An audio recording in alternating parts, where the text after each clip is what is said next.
Well, good morning, good afternoon, or good evening, depending upon, once again, when you're watching this webinar. Welcome back. Dave Dangle again from Corwin Press, moving right along into webinar number 8, Preventing Student Failure Using the SITE Model.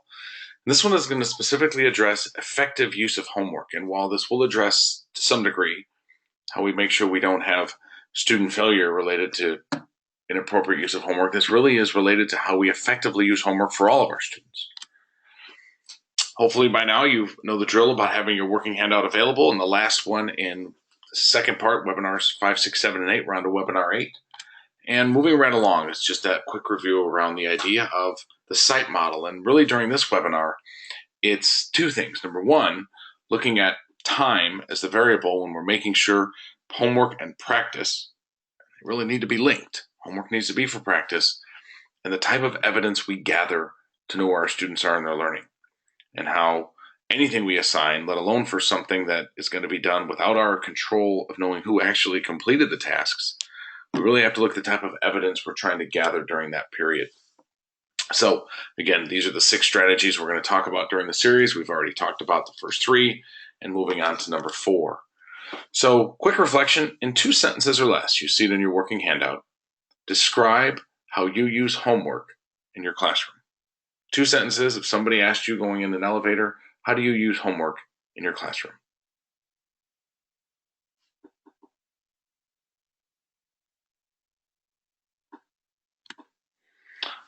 Alrighty, welcome back. Hopefully by now you know the drill that if you need more time to pause the recording, you'll do so. And I highlighted that. I spent a good chunk of time and putting together several pieces around homework and bringing in John Hattie's research as well as what he has synthesized from individuals like Cooper. But the overall effect for homework is 0.29. The elementary level, 0.15, even as low as 0.01 at the very primary level. High school as high as 0.64, around 0.59 in some studies. Bottom line is homework has greater effects for higher ability students than lower ability students. My father would say that's a blinding flash of the obvious. When students are aware of what they're doing and they can complete the tasks, more than anything, it augments their ability to feel like they have control of their learning and their confidence and success. Lower ability students, number one, if they cannot do the work, it perpetuates their belief, erroneously sometimes, that they're not very smart and they can't do it, and it must be targeted to their skill level. It's critical. Giving students tasks that they can't do is not going to just limit their learning, it could make it go backwards. Having my 6-year-old try and shoot 3-pointers when he can barely get the ball up for a layup probably isn't going to make a lot of sense. We can look at some of the homework assignments and tasks we give kids and almost say it really aligns the same way metaphorically. So a couple of quotes from Cooper, who's really one of the leading researchers around homework and its impact. But for the most part, as we think about moving into our high school classrooms, homework has almost had twice the effect for high school students, junior high students as elementary, and continued up in high school. And within reason, the more homework students do, the better their achievement is. Of course, there's a point of diminishing returns. We got to be very cautious here. Assigning doesn't mean they're going to do it. Students will tell us, Russ Quaglia and Michael Corso's research around student voice, the number one thing that will impact students' desire and ability to complete tasks and homework is for the teacher they love. So the first thing we want to do is get them to like us. If we look at the research synthesis around homework, these first 3, I already mentioned number 1, are really the alpha and the omega. Task-oriented homework, specific skills they're practicing. Deep learning, project-based, conceptual, it's least effective. And let's think about this just for a moment. When students are practicing a skill in any performance class, band, choir, orchestra, athletics, they're practicing a skill. They're not putting everything together. So how we can say, instead of assigning large-scale tasks where they're writing their argumentative essay, a homework assignment early in that unit could be, here's 12 paragraphs, determine which one is a quality argument and which one is more of an opinion. In science, here's 12 variables, determine which one's dependent and independent. Now they can take that and apply it later. Now, this doesn't mean if students are working on their project and they go home and they're working on a part of it, that we abandon that. But if they have to teach themselves, John Hattie would say here, a lot of homework and not monitoring it would indicate ineffective teaching. And I think we all know he's right. Getting students to teach themselves is not what homework should be a part of. And a long time ago, students did what we called seat work. Seat work was students deliberately practicing the skill so they had it down because there wasn't going to be any time to do it when they went home. But they literally went home and worked in the fields and things of that nature. Well, once that stopped, what happened was that idea for seat work and deliberate practice, which should be what is used for homework, got replaced with a lot of other things. And I know completely and can sympathize. Sometimes there's the perception or reality that we're trying to get through so much content and curriculum. The only way we could is if we assign the students to teach themselves. Let's just simply ask a simple question. Do we think that's even effective? And isn't that why we need the classroom teacher in the first place? Here's a little bit of a synthesis that I included in my book as well, where I did just sort of a random analysis of over 200 school and district grading policies and guidelines. The ones that had guidelines, there was about 95% of them. Most of them, more than half, were around point and weight values. Only 1 out of 5 said that the homework should focus on standards. 73% had some kind of time recommendation. And I really want to challenge the secondary teachers on this webinar.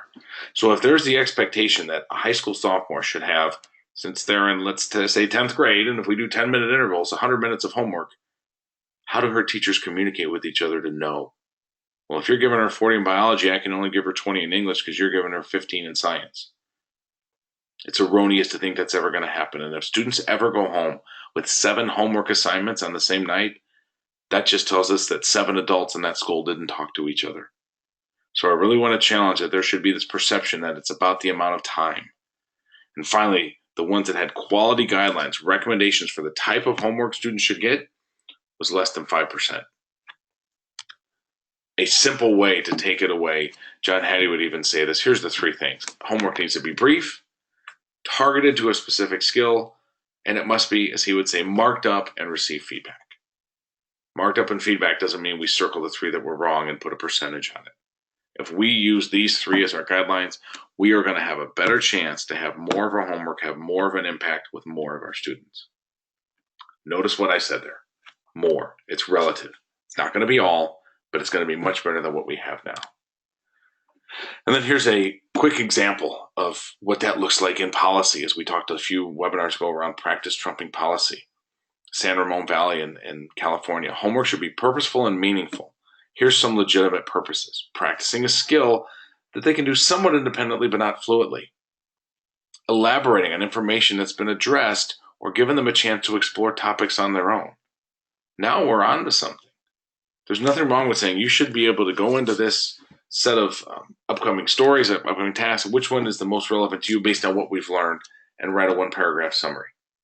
Not only does it hold the students accountable, it might give us some better information for what they're thinking and where they wish to go. And then that last bullet point. Teachers are responsible for assigning homework that is appropriate and differentiated as needed. To assign every student the same homework assignment every night, I think we all know there's no way that that's ever needed or differentiated as what would be appropriate. To give a different homework assignment every night might be just as crazy. There's got to be some balance in the middle. And probably earlier in the units, we probably would be giving the same tasks because we're not sure where the students are. This is a webinar, and you probably hear a little bit of passion and tone in my voice because we have to acknowledge that the idea and belief that students should be practicing and doing things outside of our classroom is important, is true. At the same time, just because it was assigned and just because we predetermined what a task could be doesn't mean it's relevant and going to base impact on learning. So there's 4 questions here that I really want you to kind of think about, challenge yourself individually, but more so in your teacher-based team.